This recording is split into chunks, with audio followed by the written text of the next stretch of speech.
12 राशि अच्छे हैं। सारे जल मनुष्य राशि 12 राशि में बटे। ये और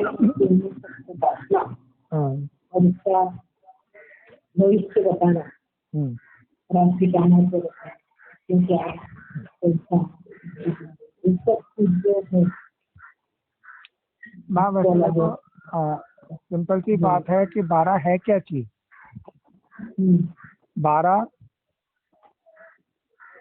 कहते हैं जैसे कि रात में बोलते हैं ना बारात, अखंड स्टेज की हमारे छह स्वरूप की रात आती है, तो ऐसी बोलते हैं बा की राह, मतलब बा का रास्ता, जो हमारे अखंड स्वरूप है हमारा उसकी रास्ता, उसका रास्ता कैसे पसार हुआ हमारी जीरो की स्टेज से लेकर के हम ये स्टेज स्टेप बाय स्टेप हमारे नीचे उतरते हुए चले आए, नीचे उतरते चले आए ना। मातृत्व शक्ति। हाँ, मातृत्व शक्ति। 12 की क्या स्टेज है, 1 in 2, और 12 राशि इसलिए क्योंकि इसके अंदर दोनों संस्कारों का, एक में ही दोनों संस्कारों का संकरण है, इसीलिए इसको 12 कहा जाता है। दैवी स्वरूप को ही 12 की स्टेज की राशि कहा जाता है। और ये 12 होता कैसा है, वैसे देखने में 12 है, लेकिन जब इसको हम इंद्रियों के माध्यम से देखा जाता है तो कैसा है, चतुर्भुजी स्वरूप। तो चतुर्भुज स्वरूप मतलब दोनों संस्कारों की, अगर दोनों की अगर 4-4 भुजाएं, 2-2 भुजाएं ले तो 4 भुजाएं हो जाती है ना कर्ता के वाहन की। हाँ चतुर्भुज। हाँ, तो इसलिए उसको 24 कह दिया जाता है। संयुक्त रूप मतलब इसी को ही प्रवृत्ति का सूचक कह लिया जाता है, युगल मूर्त स्वरूप कहा जाता है इसको। कि क्या हो गया ये कि कंबाइंड स्वरूप है, तो कैसे इसमें दोनों ही संस्कार है, मेल और फीमेल के, और मेल और फीमेल की 2-2 भुजाओं का कर्ता का स्पष्टीकरण है, करने कराने का भी पार्ट इसमें नुड़ा हुआ है, तो उसको 4 भुजाओं के साथ में संकलित किया जाता है, इसीलिए 24 की स्टेज दिखाई जाती है। तो जैसे कि इस समय अभी जैसे देह की दुनिया में कहते हैं कि 24 तीलियों वाली यात्रा, अशोक चक्र कहते हैं इसकी यात्रा को। ये कब की है, ये केवल देह की दुनिया की यात्रा की बात कर रहे हैं इसके अंदर। कि देह की दुनिया के गायत्री मंत्र में भी 24 अक्षर होते हैं।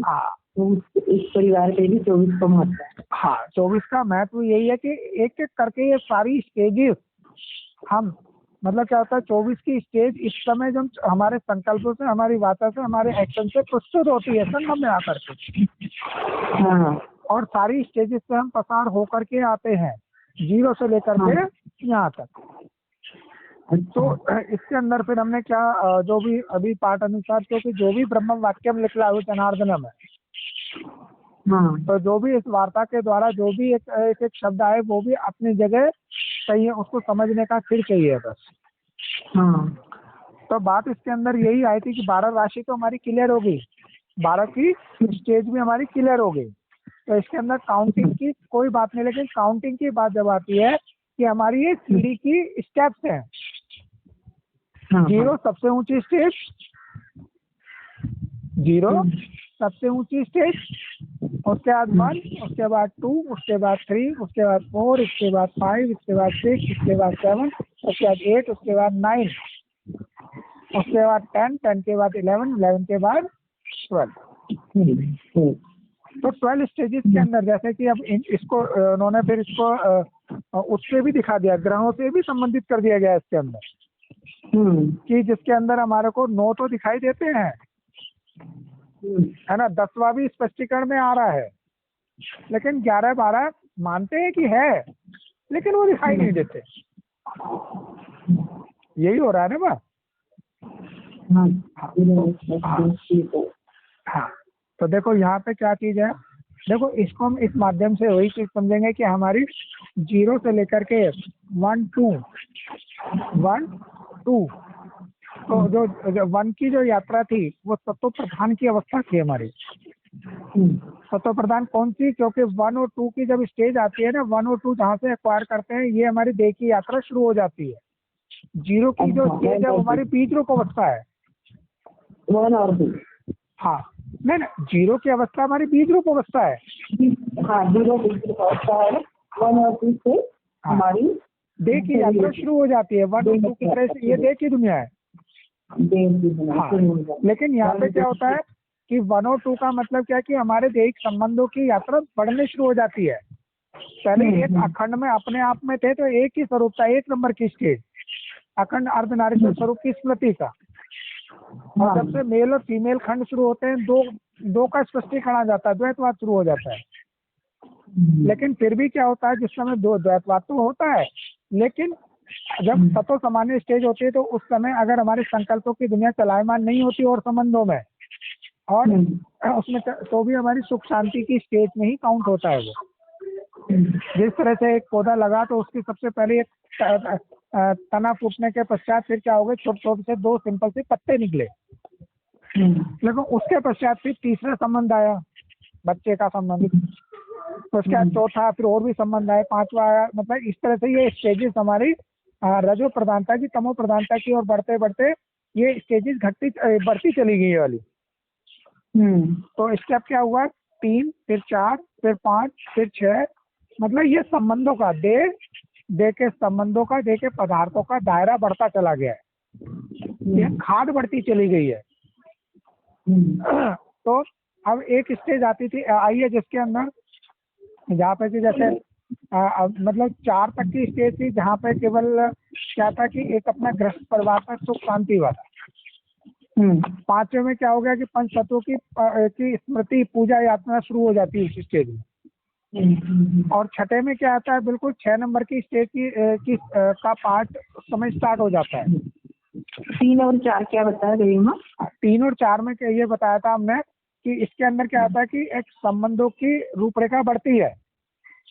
जैसे एक स्टेज थी केवल हमारा अर्धनारीश्वर स्वरूप 1, नर और नारी होना 2। उसके बाद जब तीसरी रूपरेखा बनती है, मतलब तीसरा संबंध की दुनिया स्टार्ट होती है, तो वो 3 की स्टेज होती है।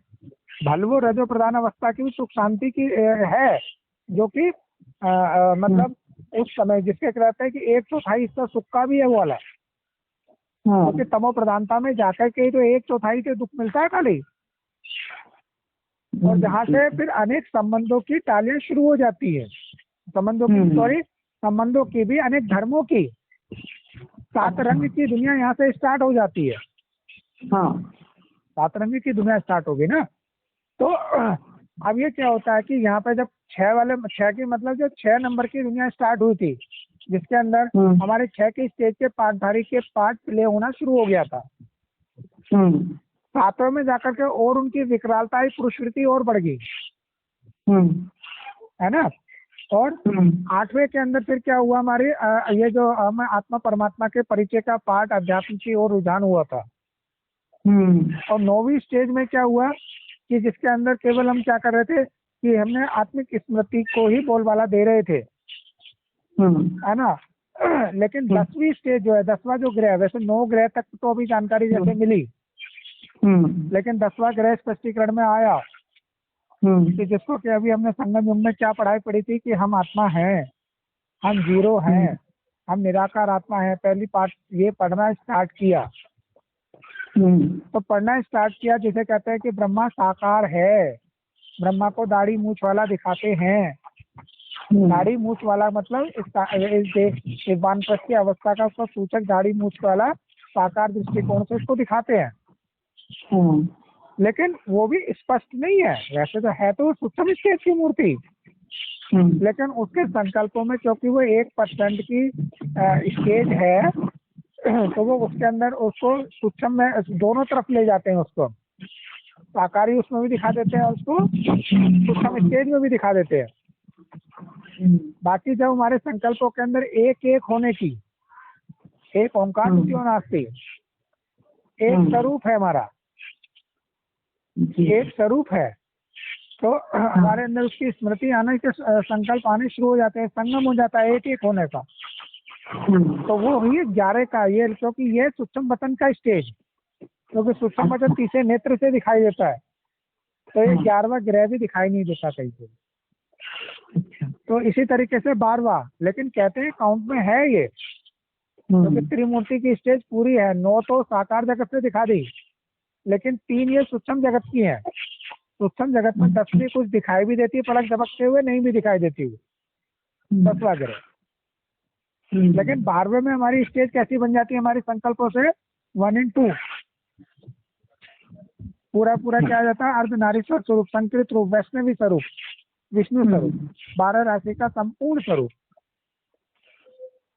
तो वो स्टेज, वो कहते हैं वही सबसे बड़ा ग्रह है, बीज रूप अवस्था है,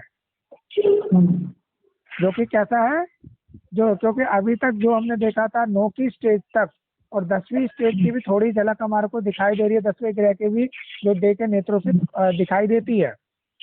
लेकिन 11 की स्टेज और 12 की स्टेज या 11 और 12 का ग्रह जैसे डे के नेत्रों से दिखाई नहीं देता, ऐसे ही ये स्टेज का स्वरूप भी हमारे डे के नेत्रों से दिखाई नहीं देता। ये तीसरे नेत्र के प्लेटफॉर्म की स्टेज है। तो 1 and 2 की स्टेज वहाँ पे फाइनल स्टेज तैयार हो जाती है। तो जो कि देह में रहते हुए ये स्मृति के संकल्प, वाचा, एक्शन की प्रतिमूर्ति बनते हैं। पर की मूर्ति, पर के द्वारा ये झलक दिखाई देती है हमारे संपूर्णता के एक्शन में। जैसे अभी हमारे एक ओंकार द्वितीय नास्तिक के संकल्प चल रहे हैं, और जो हमारे देवी स्वरूप की झलक आ रही है वो कैसी आ रही है, वो हमारे संकल्पों में, वाचा में, हमारी स्टेज में तो है, हमारे प्रैक्टिकल एक्शन में अभी इतना नहीं है। हम सीधा सीधा जो पार्ट है वही ये क्लियर है कि इतना एक्शन में नहीं होता है। एक्शन में मेजोरिटी हमारे केवल देह के संबंधों में, कहीं हम मेल होने का, कहीं फीमेल होने का, कहीं कर्ता को कुर्बान होने का, कहीं सोचता का, कहीं भोक्ता का, ये सारे सीन होते हुए देखते हैं हम एक्शन में भी, है ना। तो लेकिन क्या ये 12 की स्टेज है जहाँ पे इस पर के द्वारा भी पर की मूर्ति ऐसी तैयार होती है कि जिसके द्वारा केवल क्या दिखाई देता है, 2 की स्टेज अर्धनारीश्वर की एक्टर होने की स्मृति सदैव दिखाई देती है। तो वो 12 की स्टेज है, लेकिन सूक्ष्म स्टेज है सारी। डे से तो हमारे को देख के नेत्रों से तो मेल ही दिखाई देगा, फीमेल ही दिखाई देगा। अगर दैहिक दृष्टिकोण से मान्यता दे, क्योंकि जैसा पर की ड्रेस पहनने का है वैसी तो पहचान होगी सामने वाले की। लेकिन वास्तविक समय इंटरनल स्टेज, उसकी रहनी कथनी करनी की स्टेज जो दिखाई दे रही है वो किसकी दिखाई दे रही है, डबल दिखाई दे रही है। डबल की परिपक्व स्टेज, 12 की स्टेज। तो ये सारी यात्रा हो जाएगी मैं इस तरीके से। हाँ जी। तो वही हम बता रहे हैं, देखो ऐसा कोई भी ब्रह्म वाक्यम जनार्दनम, कि जो भी, क्योंकि जो भी मान लिया सूर्य का अंश ही है, बेहद के जो सूर्य उनके ही अंश है, उनके अंदर जो वाक्यम उनके द्वारा जो शब्द आए, पंचतत्वों के इंस्ट्रूमेंट के द्वारा जो भी वाक्य निकले, शब्द निकले, वो क्या है, जनार्दनम है, अपनी जगह एक्यूरेट है। कोई भी कटिंग नहीं है, कोई भी काट छाट नहीं है कि उसने ऐसा बोल दिया है, गलत बोल दिया, उसने ये कर दिया, नहीं। उस समय की भावी थी, उस समय की समझ थी कि उस शब्दों को ऐसे समझा जा रहा था, और आज उसकी समझ का प्रैक्टिकल दृष्टिकोण चेंज हो गया। जिस तरीके से 12-1 बजे के समय को रात्रि के कैसे समझा जाता है, अंधेरे का, डर का, और कहते हैं ठंडक का, ऐसा समझा जाता है ना जी। वो बिल्कुल एक्यूरेट है। लेकिन दोपहर के 12-1 बजे का समय कैसा समझा जाता है गर्म। हाँ, तो वो भी एक्यूरेट है अपने समय पे, ये भी एक्यूरेट है। तो उस समय जब 12 बजे थे, तो उस समय हमने उस तरीके का स्पष्टीकरण को हमारे समझ से इमर्ज हो रहा था, जो इमर्ज हो रहा था वही समझ में आ रहा था। आज दोपहर का स्पष्टीकरण आया तो वो अलग ही इमर्ज हो रहा है, अलग ही समझ में आ रहा है वही चीज। लेकिन है दोनों अपनी जगह एक्यूरेट। अच्छा। बस वहां पे जब अंधेरे का, जब खाद युक्त का पार्ट है, ठंड का पार्ट है, इसके अंदर दे के पदार्थ दे के नंबरिंग का जो समय है, तो नंबरिंग के आधार पे ही क्लैरिफिकेशन होगा। समझ रहे हैं मैं? अंधेरा मतलब नंबरिंग, हद, दे की पहचान, दे के नाम रूप की काउंटिंग। तो वो उस समय अंधेरे का ही समय था, अंधेरे की समझ का ही स्पष्टीकरण था। तो वो उसी शब्दों में ही तो आएगा ना वो। बिल्कुल। जब उजाले का स्पष्टीकरण होगा, बेहद का स्पष्टीकरण होगा, तो वो इस सबसे परे हो जाएगा। तो ऐसे नहीं कि वो भी, क्योंकि ये बेहद क्या करता है, सबको समाता है। क्या करेगा, बिल्कुल। सब कुछ समाता है वो। हम्म। तुम जो हो जैसे हो मेरे हो। हाँ